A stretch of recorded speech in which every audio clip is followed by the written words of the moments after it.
नमस्कार, स्वागत है आपका न्यूज बाइस्कोप में। मैं हूं आसिया। लगातार सभी की नजरें टिकी हुई हैं पूजा सिंघल से। ईडी की टीम पूछताछ कर रही है। अभी भी ईडी की रिमांड पर है पूजा सिंघल। इस बीच उनके पति अभिषेक झा को फिर से ईडी ने तलब किया और उनसे भी पूछताछ हो रही है। पल्स हॉस्पिटल के तमाम कागजातों को खंगाला जा रहा है। इधर सुमन कुमार भी ईडी की रिमांड पर हैं और उनसे भी लगातार पूछताछ जारी है। आज क्या डेवलपमेंट रहा, क्या कुछ और अपडेट है, हमारे सहयोगी मदन हमारे साथ जुड़े हुए हैं। मदन, लगातार ये हाई प्रोफाइल मामला बना हुआ है, अखबारों की सुर्खियां बनी हुई है, टीवी चैनल्स की सुर्खियां बनी हुई है। आज क्या कुछ अपडेट रहा इस भ्रष्टाचार के काले चिट्ठे में ईडी ने, और क्या कुछ जानकारी हासिल की? बिल्कुल, देखिए ये जो पूरा मामला है वो जिस तरह से पूजा सिंघल की शुरुआत दिनों से हम अगर कहें तो जब से वो सामने आई मीडिया के और जब उनको लाया गया था, ईडी दफ्तर बुलाया गया था पूछताछ के लिए, तब से उनके चेहरे की रौनक जो है वो गायब हो चुके थे। जो टेंशन थे वो झलक रहे थे, लेकिन आज जो डॉक्टरों ने उनकी जांच रिपोर्ट दी है उसके माध्यम से हम कह सकते हैं कि ईडी के सवालों से पूजा सिंघल के दिल की धड़कनें जो है वो तेज हो चुकी है। तो मदन, बार बार डॉक्टर हर दिन पहुंच रहे हैं और पूजा सिंघल का बीपी भी फ्लैक्चुएट कर रहा है, तो क्या इतने तीखे सवाल हैं या कई रात सामने आ रही है, माना जाए?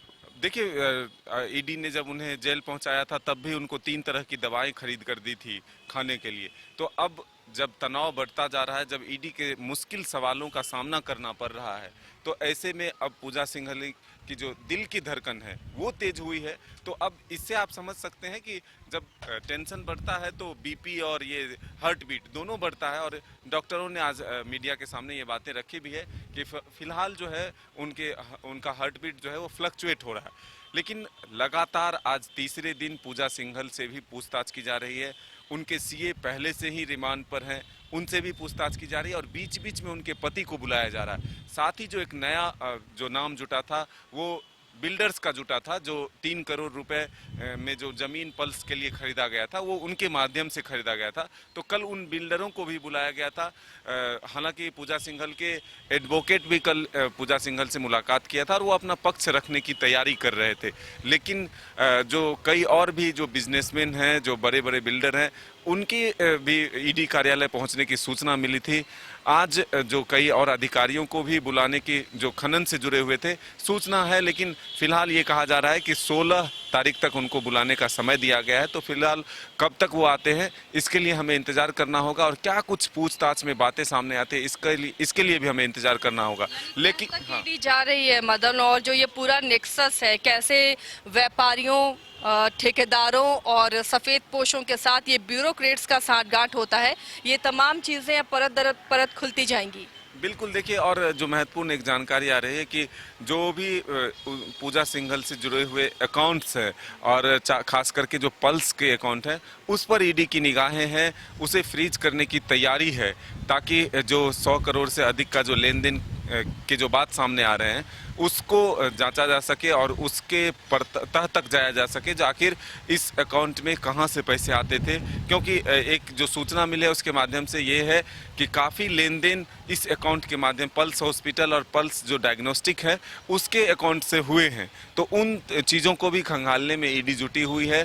तो अब जो एक लंबे समय से ये भी बातें आ रही थी कि कई नाम जो है जुट सकते हैं इस पूछताछ के क्रम में इस मामले से, क्योंकि जो मोबाइल हैं पूजा सिंघल के, जो चैट्स हैं या जो डायरी है जिसकी बात बार बार होती है कि डायरी मिले, तो अगर इन सबों में लेन देन के ब्यौरा हैं, जो नाम हैं, अगर उनको बारी बारी से पूछताछ की जाती है तो एक लंबा प्रक्रिया चलेगा और कड़ी दर कड़ी जब ईडी तह तक पहुंचेगी। हालांकि जो कोर्ट में ईडी ने अपनी बात रखी है उसके माध्यम से यह है कि इस जो ये कार्रवाई हुई है, पूरे कार्रवाई के दौरान ईडी को कई महत्वपूर्ण डॉक्यूमेंट हाथ लगे हैं जो कि कोर्ट में लिफाफा बंद जमा करना है। तो अब किसका नाम और जुड़ेगा इसके लिए हम सबों को इंतजार करना होगा। लेकिन ईडी लगातार पूछताछ कर रही है। आज भी पूजा सिंघल के पति को भी बुलाया गया। उनके जो सीए हैं सुमन सिंह वो मौजूद हैं ईडी कार्यालय में, पूजा सिंघल मौजूद है कार्यालय में।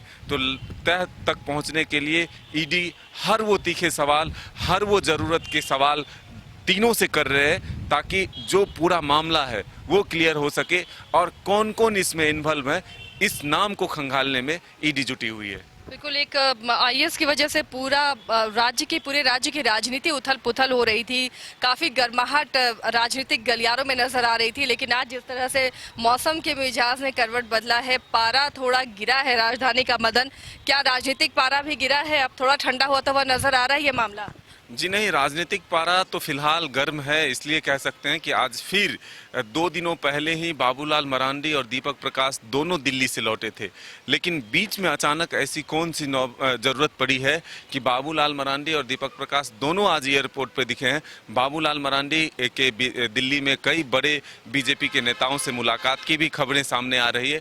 तो आखिर जो 10 दिनों का वक्त फिर से चुनाव आयोग के द्वारा दिया गया है मुख्यमंत्री को जवाब देने के लिए, और उससे पहले जो रघुवर दास, बाबूलाल मरांडी, दीपक प्रकाश और बीजेपी के 7 सदस्यीय प्रतिनिधि मंडल ने राजभवन जाकर जो शिकायत दर्ज कराई है, यानी कि जो एफआईआर दर्ज करने की बात कही है, तो राज्य का सियासत फिलहाल ठंडा नहीं हुआ है।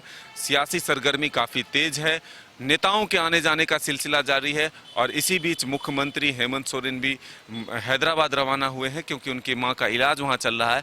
बीच में वो यहीं पर मौजूद थे, लेकिन फिर से एक बार वो स्पेशल विमान से दिल्ली के लिए हैदराबाद के लिए रवाना हुए हैं और वहां अपने मां की देखरेख करने पहुंचे हैं। तो अब हम ये कह सकते हैं कि नेताओं के आने जाने का सिलसिला लगातार जारी है, और जब अब चुनाव आयोग को मुख्यमंत्री की तरफ से क्या कुछ जवाब दिया जाता है और क्या कुछ एक्शन लिया जाता है चुनाव आयोग के द्वारा, इसके लिए हम सबों को इंतजार करना होगा। लेकिन फिलहाल थोड़ा धीमा जरूर हुआ है, लेकिन ठंडा नहीं हुआ है। चलिए, तो राजनीतिक पारा फिलहाल तो ठंडा होता हुआ भी नजर नहीं आ रहा है, लेकिन लगातार हमारी नजर बनी रहेगी। ईडी से पूजा सिंघल से पूछताछ में ईडी को क्या जानकारी हाथ लग रही है? क्या पल्स अस्पताल के अकाउंट सीज होंगे? पूजा सिंघल के अकाउंट सीज होंगे? सीएस सुमन कुमार ने और क्या क्या राज उगला है? ये तमाम जानकारी आप तक हम पहुंचाएंगे, और साथ ही ये भी बताएंगे कि इस घटना के बाद राज्य का राजनीतिक पारा कितना चढ़ता हुआ नजर आ रहा है, या राज्य की राजनीति किस दिशा में जाएगी। फिलहाल इतना ही। आप देखते रहिए न्यूज़ 22 को।